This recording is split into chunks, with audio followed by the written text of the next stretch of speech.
Cops and other law enforcement people of Reddit. What were some cases you worked on that made you think, even if for a moment, that something supernatural paranormal was going on?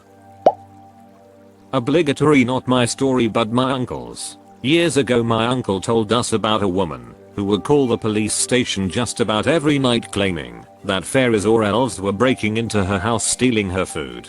As is custom, every time she calls, they send a unit to check on her. My uncle gets it about 2-3 times per week. Every night they stop by her house, reassure her that no one has broken in, calm her down. One night when he gets to the house, she has poured powdered sugar all over the floor to record their tracks. My uncle says he literally has to do a double take. All over the floor of her kitchen are these little tracks, tiny like nothing he's seen before. His partner starts taking photos trying to figure it out. A few other officers come in, as most of them had gotten the call to her house to want to see it. 10 police officers all completely baffled as to what these weird little prints are. Turns out a possum had babies. They were sneaking into her kitchen for warmth or food. The prints looked so foreign because most of the time baby possums are carried by their mother, not running around. 7 are rounded up, released in a less residential area. Police officer working the desk 1500-2300. Fire alarm signal goes off many years ago. The police department offered alarm monitoring service. Still had 10-12 places that were hardwired, and it would require pulling apart a lot of equipment to disconnect the system, so we just kept it going. First shift dispatch is already punched in, so she took it. I'm headed out the door to the fire department when 911 rings from the same address. I answer it. No one in the other end. Assumed they barely got to call before passing out. I bolt out the back door, hop in a squad car, radio in the 911 call on channel 3 that both police fire can hear, and that I'm going directly to the house. Arrive just as another unit shows up. No signs of smoke, no sign of anything. Older woman comes walking up the street pushing a wheelchair with an elderly lady, her mother. They live there and just went out for an early evening stroll before dinner. Tell them what we have going on. Nobody else lives there, and as far as the elderly lady can remember, the alarm was disconnected from the house years ago during some renovations. They don't have any alarm system either. Just a couple of smoke fire detectors. We do a walk around the house. Get to the back door off the kitchen, and you can clearly see and smell gas. We turned off the gas at the main, set up some fans to air it out, and find a cracked gas line going to the oven. Daughter said she spilled some coffee she was making for their walk and had to move the oven a few inches to clean. Probably broke the line pushing the oven back in. Nothing else in the house is disturbed, and both phones are on the hook. Fire chief shows up about 15 minutes into the call. He goes over to the 2 ladies and gives them both a hug. He's nearly in tears. The elderly lady in the wheelchair, her husband was the fire chief 60+ years ago for our department. The daughter, her husband passed away a few years ago. He was also a member of our department. Never believed in ghosts or spirits, but that call made me think maybe people who spend their lives doing good are allowed by some power to look over their loved ones every so often. It's probably too late for this to surface, but this is my dad's story. He went to a call where a father had gone crazy and decided to shoot his family. He killed his wife and was looking around trying to find his 5-year-old son to shoot him. The boy had run outside and was trying to hide on the side of the house behind the trash cans. The father eventually found him and point blank emptied nearly a full magazine at the boy. When my dad arrived, they found the boy in shock, hiding right where his dad found him. Not a wound on his body. There were bullet holes in the side of the house all around the boy. When they finally got to question him about it, they asked him what happened when his dad found him on the side of the yard. The boy replied, "The angel was in front of me with a shield, and he saved me. He pushed the gun away from me." Fire ends here. This is not my story, it happened on a different shift.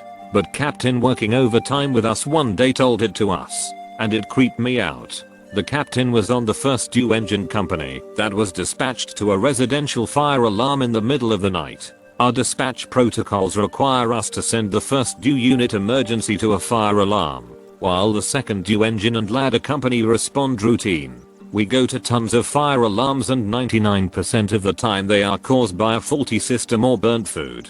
So we usually don't get too worked up over them. Anyways, as they approach the neighborhood they see the orange glow in the distance. And when they get on scene they find a 4,000 square foot house with heavy fire showing on the rear and that had already broken through the roof. The call was then upgraded to a working structure fire and more units were dispatched to assist. The captain of the 1st DU stayed on the outside the whole time he was incident commander until the 1st battalion chief arrived on scene and took over. And then he assumed the safety role. So, he's on the outside, in radio contact with crews that are inside fighting the fire. After the bulk of the fire had been extinguished, and as operations were winding down, the captain sees smoke inside a 2nd-story window and asks crews inside to go inside the room on the because corner to make sure the fire hadn't spread to the other side of the house. The crews search for a few minutes and radio back. There's no room there, sir. The captain is a bit confused, as he is staring at what is clearly a window that is attached to a room of some sort. He relays detailed instructions of where the room should be to the crews inside, and they again advise that they can't find anything. Incredulous, the captain asks the incident commander for permission to go inside of the structure so he can show the interior crews exactly where the room in question is. His request is granted, and he goes inside, walks up the staircase, and walks towards the corner in question. There's no room there, just a hallway with a corner. No doorway, no window, no room. Knowing that there has to be something behind the wall, they breach the drywall and crawl through to find the child's bedroom. The bedroom had a dresser, a desk, and a perfectly made bed that looked as if it hadn't been disturbed in years. For whatever reason, the owners of the home decided to wall off the bedroom and leave it just as it was, unshaded and inaccessible. The captain said it was one of the strangest and eeriest things he had seen in a while. Cop here. Partner and I were dispatched to a welfare check. Elderly guy. Nobody had seen him in a few days. Mail overflowing in mailbox. Missed a doctor's appointment. Car hasn't moved, etc. We both know we are about to find a body. We arrive on scene and can't get anyone to the door. Look through the window and sure enough, we can see his foot on the floor in the living room. My partner is a corporal and pulls rank and makes me go first. Door is unlocked, and as soon as we open it, we smell a mostly fresh dead body. Almost relieved, we both enter, and he tells me to check vitals on dead dude. He is obviously dead, with lividity, dried feces on him, and dried saliva around his mouth. So I go to stand over him and see if I can get a pulse, at which point he takes a deep breath, rolls over, and asks why we are in his house. At this point we both start screaming oh shit and what the ducks as we both run out of the house. We called EMS and they transported him. Said they couldn't get a blood pressure or pulse on him. I think he died a week later in the hospital. I still get jokes about raising the dead. Mostly fresh dead body. So does that mean you didn't smell a rotting carcass or you smelled a hint of it? I've heard a doctor who deals with geriatric patients say he could sense when one of his patients was not going to make it to his next appointment. Said it was mostly a distinct smell. This is a good supernatural paranormal story rather than a creepy one. I'm a detective and spent some time as an expert on sex crimes and crimes against children. It was the best, worst assignment I've had. One case I had came in at midnight. A young woman with a toddler comes into one of the precincts to report her ex-boyfriend raped her during a custody argument. Long story short, it was legit, and one of the most violent and sadistic cases I've ever had, so I'll spare the gruesome details. I still have no idea how this woman made her own way to a precinct with a toddler. Part of the investigation requires me to talk to the toddler. Victim said the toddler was present for everything. I'm a child forensic interviewer as well. During the interview the toddler recalls their father becoming angry and hitting the mom. Then, the toddler said that the nice woman showed up and she couldn't see past the nice woman. The nice woman held her and told her that they were both going to be safe and sang her a song in a different language. The toddler said the nice woman went over to the front door and knocked on the door. Then, the nice woman helped them and their mom to the car before flying away. In the victim's interview, she said that her ex-boyfriend had a knife to her throat and put it to the skin to cut her throat open. But he got distracted for some reason then ran out of the apartment. She had no explanation why. The suspect was caught about 8 hours later. He confessed to absolutely everything. When I asked him about the knife to the throat he said this: "I swear to God I was gonna cut the bitch's throat open. But I thought I heard a knock at the door and thought it was the police. Once I saw it was clear, I ran outside."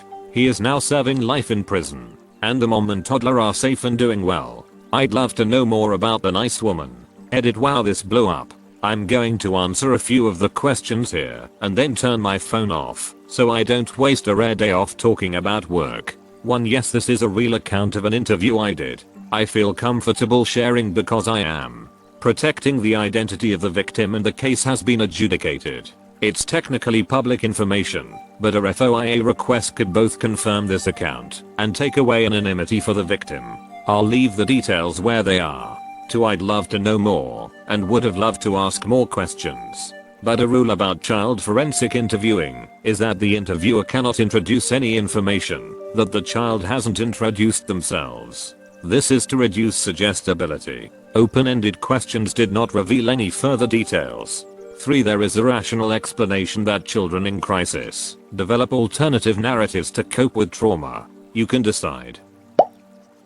Not sure if you guys would want to hear a nation story, but I thought it's worth sharing. This was told by my dad when I was 12. Even now, when I ask him about the story, he can remember every vivid detail like it just happened last week. My dad was in the police force for 20 years, and when we just a rookie, he had to conduct nighttime roadblocks meant to catch drunk drivers. They had done it many times before, and this night started routine enough for them. That was until this Toyota Corolla drove up to them with what looked like a white blanket on its roof, flapping in the wind. They thought it was weird, but did not see anything amiss about it. One of them even joked that this guy was multitasking by drying his laundry and driving home at the same time. The laughs stopped when the lone car came closer and all of them saw what looked like a woman in white lying face down on top of the car. The woman seemed to slide like a slug backwards until she disappeared behind the car as it eventually came to a stop in front of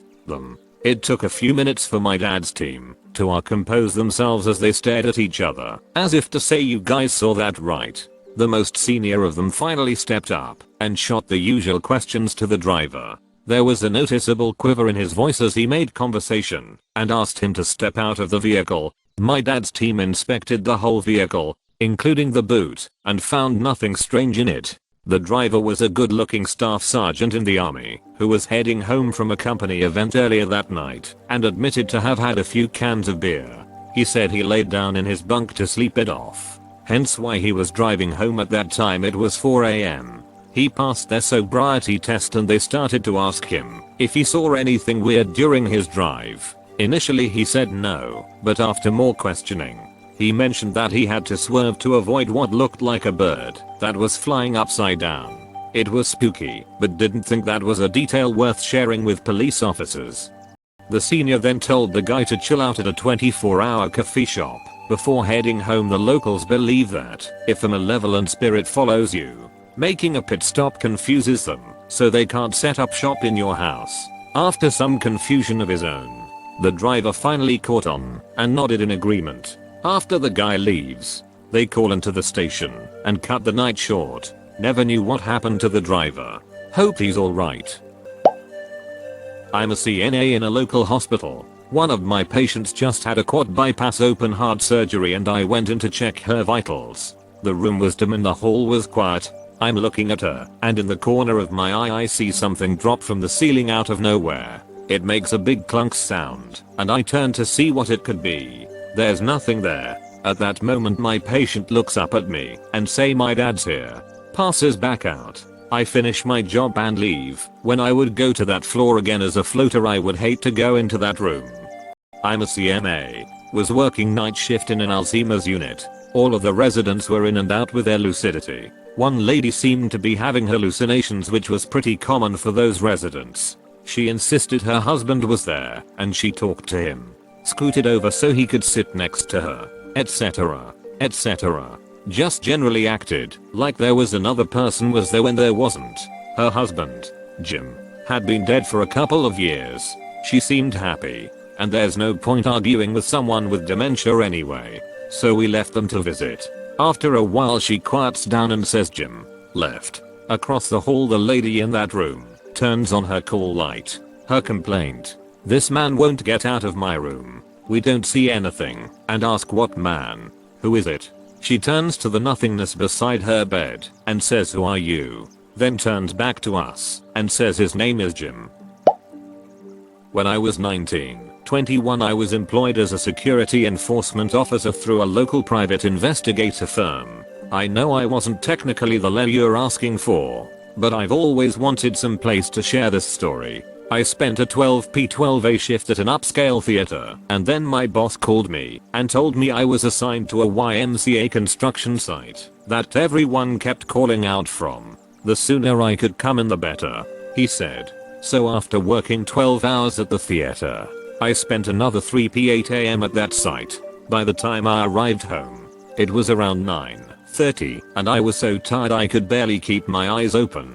But I received a phone call. It was my brother. His birthday was that day, and I had completely forgotten about it. My whole family and I went shopping around and then ate at a restaurant about 45 minutes from my house. At around 1p, I told them I had to leave because I just couldn't keep my eyes open. As I was driving home, no amount of music or driving with the windows down would keep my eyes open.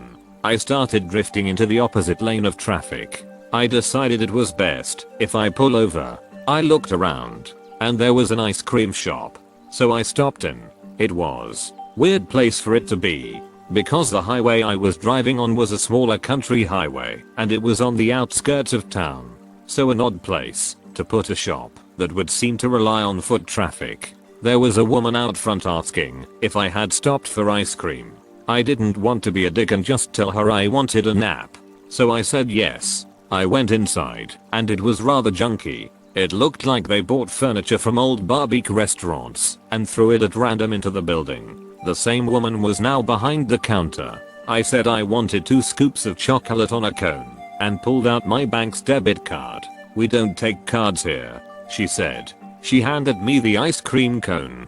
I dug around in my pockets and went back to my truck for change. I never keep anything but a debit card on me, but I found about 50 cents and I gave it to her. She said the price was 1.80, but that'll do. I didn't know what else to do because I was half asleep and she had given me the ice cream cone already, despite the fact I was attempting to pay with a debit card as she was making it. I said thanks and walked outside it stand and eat it. I'm a pig when I eat. So by the time I made it to my truck, I had some already on my face and uniform. Before I could make it to my truck, the woman walks outside to talk to me. "You look troubled," she said, "but whatever you're going through, you'll be fine." I get in my truck and leave this I'm now assuming batshit crazy ice cream vendor. I get home and fall asleep.